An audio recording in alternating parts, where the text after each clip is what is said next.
Hey guys, welcome to concept and coding. तो आज का जो वीडियो है ये है इक्वली इंपॉर्टेंट। डाटा स्ट्रक्चर्स नहीं है, एल्गोरिदम्स के कोई क्वेश्चंस नहीं कर रहे हैं, ना ही इंटरव्यू एक्सपीरियंस है, ना सिस्टम डिज़ाइन है। आज है रिज्यूमे। रिज्यूमे में क्या क्या नहीं होना चाहिए और एक अच्छा रिज्यूमे क्या होता है। And before going to that, excuse my voice, थोड़ा सा कोल्ड है इसलिए थोड़ा सा आवाज़ चेंज लग रही होगी। तो लेट्स गो। तो एक जो अपन आज डिस्कस कर रहे हैं based on my 7 years of experience, और पेपाल में मैंने ऑलमोस्ट 50+ इंटरव्यूज़ ले चुका हूँ और ऑलमोस्ट मैंने इससे ज़्यादा इंटरव्यूज़ दिए हैं। तो based on all those information, तो मैं आपसे ये डिटेल शेयर कर रहा हूँ कि एक अच्छा रिज्यूमे क्या क्या होता है। और मैंने इतनी सारी प्रॉब्लम्स आइडेंटिफाई की है ना, जब कैंडिडेट का रिज्यूमे आता है, जब उनका इंटरव्यू लेने रखते हैं। तो मैं आपको कुछ लिस्टेड कर देता हूँ कि अगर आपके रिज्यूमे में ये है तो आप उसको हटा सकते हैं, आप उसको, ये अननेसेसरी इन्फॉर्मेशन है। तो let's go and see what all things which we can remove from our resume, और ऐसा रिज्यूमे बनाए ताकि इंटरव्यूअर जो है, अगर उसको कोई इन्फॉर्मेशन चाहिए तो इन अ ग्लांस उसको वो इन्फॉर्मेशन दिख जाए। ठीक है, तो पहले don't do, so no need to add below information. पहली चीज़ क्या है, फैमिली और पर्सनल डिटेल्स। तो आपके जो फादर ऑक्यूपेशन जो अपन लिख देते हैं, father is a businessman, mother is a housewife, don't do this. Siblings information, 2 siblings, 3 siblings, how many you have, don't do this. कोई किसी को इंटरेस्ट नहीं है। आपकी date of birth, don't add it, it's not required at all. आप लिख भी दे तो कोई प्रॉब्लम नहीं है, लेकिन if you don't have, nobody wants it, तो डेट ऑफ बर्थ की ज़रूरत नहीं है। ठीक है, complete address, never share the complete address. आप यहाँ पे बस इतना लिख दो कि you are in Bangalore, that's all. लेकिन बैंगलोर अपने पूरा घर का एड्रेस मत रिज्यूमे में डालिए। It's not even needed and it's not even safe also for security purpose. और photo is also not required. इस आजकल जो है रिज्यूमे में फ़ोटोज़ डालते हैं, इट्स ओके, लेकिन अगर आप डाल रहे हो फोटोज तो काफ़ी प्रोफेशनल वाली डालो, otherwise it's not even needed. So ये वाली जो इन्फॉर्मेशन है, these are not even needed, कि आप ये सारी चीज़ें हैं वो हटा सकते हो। उसके बाद एक्स्ट्रा एजुकेशन डिटेल्स। तो मैंने इतने रिज्यूमे देखे ना जिसमें टेंथ की परसेंटेज, 12 बीटेक किया है, उसकी semester 1, semester 2, semester 3 to semester 8, what is the CGPA। This all information is not needed. आपके जो एजुकेशन क्वालिफिकेशन आप बताना चाहते हो, आप जिस पोजीशन के लिए अप्लाई कर रहे हो उसके रिविलेंट अगर आपकी कोई एजुकेशन क्वालिफिकेशन है तो आप वो शो कीजिए। जैसे आप एमटेक और बीटेक है, मान के चलिए post graduation and graduation, that's all. Post graduation and graduation is okay, तो आप यहाँ पे post graduation plus under graduation तक सीमित रखिए, 10, 12। और अगर आपकी CGPA अच्छी नहीं है तो डोंट एड इट। अगर अच्छी है तो हाँ, खाली ओवरऑल मेंशन कर दीजिए कि हाँ भाई ये मेरी जो भी है फाइनल CGPA है। तो लेकिन हर semester wise it's not required. तो ये वाली इन्फॉर्मेशन आप कम कर सकते हो। अगर आप ईमेल आईडी शेयर कर रहे हो, और हमें करनी भी चाहिए, तो ईमेल आईडी प्रोफेशनल रखिए। मैंने काफ़ी सारी ईमेल आईडी देखी है जिसमें cooldude@gmail.com इस तरीके की है, तो वो थोड़ा इंप्रेशन अच्छा नहीं जाता है। तो ईमेल आईडी आप शेयर कर रहे हो तो प्रोफेशनल वाली शेयर करो। अदरवाइज़ अगर आपके पास नहीं है तो आप किसी पेरेंट्स की हो या फिर कोई नई बना लो, या फिर मत शेयर करो। आप फ़ोन नंबर शेयर कर दीजिए, जब वो ईमेल आईडी मांगेंगे टेक योर टाइम, क्रिएट, और by the time share it. लेकिन हमेशा रिज्यूमे में शेयर करनी होती है email ID, and make sure that it is professional. ठीक है, कूल बॉय, ड्यूड, इस तरीके की बिल्कुल शेयर मत करो अपने रिज्यूमे पे। Too much clutterness. तो आप यहाँ पे देखोगे, मैं आपको एक रिज्यूमे दिखाता हूँ, ये वाला देखिए आप रिज्यूमे। ये रिज्यूमे अगर आप देखोगे सैम्पल रिज्यूमे है, तो इसमें कितनी सारी इन्फॉर्मेशन है। अगर आपको कुछ फाइंड करना है तो ऐसा लगेगा आपको पूरा पढ़ना पड़ रहा है। अच्छा, ऑब्जेक्टिव है, इसका प्रोजेक्ट्स कहाँ पे है, तो it's a to much clutterness. तो आप देखोगे बहुत सारी डिटेल्स है।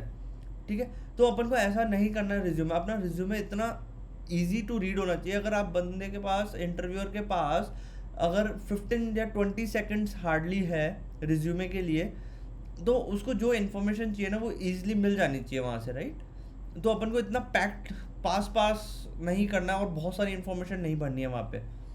ठीक है, फिर नेक्स्ट है कलरफुल और डिफरेंट फॉन्ट्स। तो जितना ज़्यादा आपका रिज्यूमे क्लासिक रहेगा, क्लासिक इन द सेंस कि 1 or 2 कलर्स, दैट्स ऑल.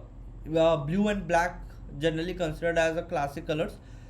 तो जितना आपका ये जैसे है, ये वाला जो रिज्यूमे आप देखोगे थोड़ा कलरफुल लग रहा है और बैकग्राउंड ब्लू है वगैरह है, तो I would say that avoid this.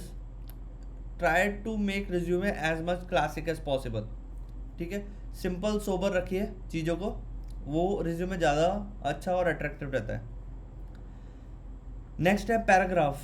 अगर आप कोई भी जैसे अपने एक्सपीरियंस के बारे में लिख रहे हो, अपने प्रोजेक्ट्स के बारे में लिख रहे हो, तो don't use paragraph, use in bold.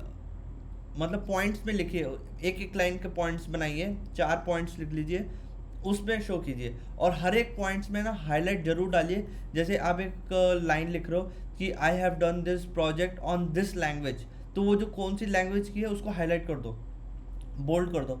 ठीक है, तो कभी भी अपन को पैराग्राफ में नहीं लिखना है, कोई नहीं रीड करने वाला पैराग्राफ. और specially for SD1 and SD2 positions, try to create resume for 1 page. तो हायर लेवल पे जब जाते हैं, आर्किटेक्चर लेवल पे, they might have to showcase lot of things. बहुत सारी चीज़ें होती है, कौन कौन से प्रोजेक्ट सपोर्ट्स किए हैं, तो उनके मैक्सिमम 2 पेज तक जा सकते हैं. But for SD1 and SD2, try to bring all the information in 1 page possible. Okay, अपन को लेंथी रिज्यूमे नहीं करना है बिल्कुल भी.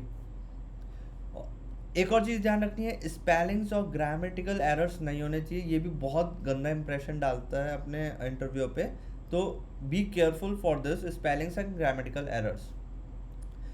एक और चीज़ है hobbies achievements out of scope. Out of scope hobbies और अचीवमेंट, तो अब मैंने देखा इतनी बार हॉबीज क्रिकेट, टेनिस, और these are not relevant to the job, right, जो हम जिसके लिए हम अप्लाई कर रहे हैं. तो इन सब को आप हटा सकते हैं. अचीवमेंट्स में भी देखा है काफ़ी बार कि अचीव किया है कुछ, हो सकता है कम्युनिटी में कुछ अचीव किया हो जो कि रिलेवेंट ही नहीं है अपनी जॉब से. मान के चलिए for example, if you are applying for a designer, तो आप हॉबीज़ लिख सकते हो कि मैं पेंटर हूँ, मैं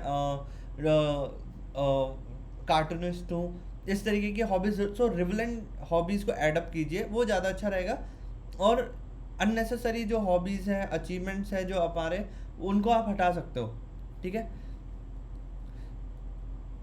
और फिर टाइनी टेक्स्ट. टाइनी टेक्स्ट में क्या होता है, कभी कभार हम रिज्यूमे में कुछ इतनी छोटी छोटी चीज़ें लिखते हैं जो दिखती नहीं है, अल्टीमेटली जो हम दिखाना चाहते हैं वो दिखती ही नहीं है. तो अवॉइड यूजिंग टाइनी टेक्स्ट. ठीक है, तो ये थोड़ी थोड़ी जो चीज़ें हैं जो मैंने नोटिस की है ओवर द टाइम, और मैंने खुद ने भी अपने रिज्यूमे में इम्प्रूव किया है. तो ये सारी चीज़ें हैं जो आप अपने एक रिज्यूमे में हटा सकते हो या फिर इम्प्रूव कर सकते हो. और एक मेरे पास सैम्पल रिज्यूमे है, ये भी सैम्पल रिज्यूमे है. तो ये इसलिए मैं आपको दिखाना चाहता था कि एक क्लासिक आप जो है रिज्यूमे किस तरीके से बना सकते हो.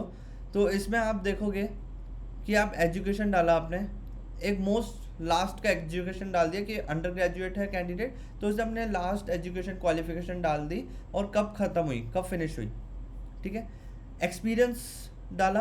और आप ये भी कर सकते हो कि जो ऑर्डरिंग है वो आप डिसाइड कर सकते हो कि क्या इंपॉर्टेंट है आपके लिए. अगर आपका वर्क एक्सपीरियंस बहुत अच्छा है तो कीप इट ऑन टॉप. अगर एजुकेशन आपको लगता है कि नहीं यार मैंने तो बहुत अच्छी यूनिवर्सिटी से किया है, it's very difficult to crack, तो आप अपनी एजुकेशन में वो डालिए कि हाँ भाई आप दिखाना चाहते हो कि हाँ भाई ये मेरा क्वालिफिकेशन है, मैंने ये सब किया है. तो अपनी बेस्ट चीज़ को आप ऊपर ऑर्डरिंग आप खुद से कर सकते हो, बेस्ट टू लो. ठीक है, एजुकेशन वर्क एक्सपीरियंस में देखोगे तो कौन सी कंपनी किस लेवल पे क्या है पोजीशन और क्या ड्यूरेशन है. इस ड्यूरेशन से इस ड्यूरेशन तक आप इस पोजीशन पे थे इस कंपनी में, और आप देखोगे बुलेट्स पॉइंट में सारा मेंशन किया है कि क्या काम है. ठीक है, कि डे टू डे क्या रहता है, बग फिक्सेस, पुश, सारा एक एक लाइन में बता दीजिए क्या टेक्नोलॉजी यूज़ की. तो आप देखोगे कि बोल्ड में ही पता चल जाएगा, अच्छा रिएक्ट यूज़ किया है, रेस्ट एपीआई पे काम किया है, AWS CDK पे काम किया है, लैम्डा पे वर्क किया है, DynamoDB पे काम किया है. तो मुझे पूरा पढ़ना भी नहीं पड़ा और मैंने आइडेंटिफाई कर लिया कि अच्छा इस कंपनी में इस टूल्स पे कैंडिडेट का जो है हैंड्स ऑन एक्सपीरियंस है. राइट, अब जैसे ये दूसरी है, यहाँ पे अच्छा स्प्रिंग्स में इन्होंने वर्क किया है. Right, here similarly here Ruby Rails पे काम किया है, UML डायग्राम्स बनाए हैं, इवन तो मैंने पूरा पढ़ा भी नहीं है कि क्या है. ठीक है, तो ये बहुत इंपॉर्टेंट है कि बोल्ड लेटर्स में अपने एक्सपीरियंस में आपने क्या रोल्स एंड रिस्पॉन्सिबिलिटी रही है, कि जनरली सॉफ्टवेयर इंजीनियर की रोल एंड रिस्पॉन्सिबिलिटी क्या होता है कि end to end life cycle manage करना, प्रोजेक्ट को बग फिक्सेस करना, लाइव पुश करना, UTs FTs, manage the project increasing, और अचीवमेंट क्या रहता है कि हमने अपने जो प्रोजेक्ट की लेटेंसी रिड्यूस की वगैरह, क्या अचीवमेंट्स हुए। तो वो एक एक लाइन में थोड़ा सा बता के क्या हमने फ्रेमवर्क, क्या टूल्स यूज़ किया, ठीक है, टेक्नोलॉजी में, वो आप बता सकते हो। अब यहाँ पे प्रोजेक्ट्स आपने जो किए इस अपने एक्सपीरियंस टेन्योर में, तो आप प्रोजेक्ट बता दीजिए और 1 या 2 लाइन में उस प्रोजेक्ट की डिटेल बता दीजिए और कौन कौन सी टेक स्टैक यूज़ की वो बता दीजिए, राइट। तो आप 2 लाइन से ज़्यादा प्रोजेक्ट्स को ज़्यादा मत कीजिए, क्योंकि जितना ज़्यादा आप शॉर्ट एंड क्रिस्पी रखोगे उतना ज़्यादा ईजी टू अंडरस्टैंड रहेगा। और कौन कौन सी टेक स्टैक पे काम किया वो आप बता दीजिए। स्किल्स आप इस तरीके से डिवाइड कर सकते हो। कभी कभार होता है कि स्किल्स अपन बहुत सारी होती है, एकदम पैराग्राफ में लिख देते हैं कॉमा कॉमा कॉमा कॉमा लगा के। तो I would suggest divide the skills, like कौन सी लैंग्वेज में है, टेक्नोलॉजी है, टूल्स है, फिर उसके बाद डीबी है। तो आप उस तरीके से कर लीजिए कि डीबी में मेरे को एसक्यूएल है, नो सिक्वल है, ठीक है, मोंगो है, इस तरीके से। लैंग्वेज में जावा, सी से प्लस प्लस, पाइथन है। तो इस तरीके से आप डिवाइड कर सकते हो। और इसके बाद सिमिलरली आपके पास अचीवमेंट्स हैं, तो आप अचीवमेंट लिख लीजिए। अवार्ड्स हैं, अवार्ड्स लिखिए, लेकिन all relevant to the position which you are applying. तो आप समझ गए होंगे कि ये जो फॉर्मेट है जो मैंने आपको दिखाया है, ये क्यों दिखाया है। और एक और चीज़ देखोगे आप ऊपर, तो email ID, phone number, LinkedIn और GitHub, all necessary information given, address and all remove. आपको यहाँ पे कहीं नहीं दिखेगा कि मेरी पर्सनल इन्फॉर्मेशन, फादर, कितने आप, आर यू मैरिड और not, date of birth, address, ठीक है।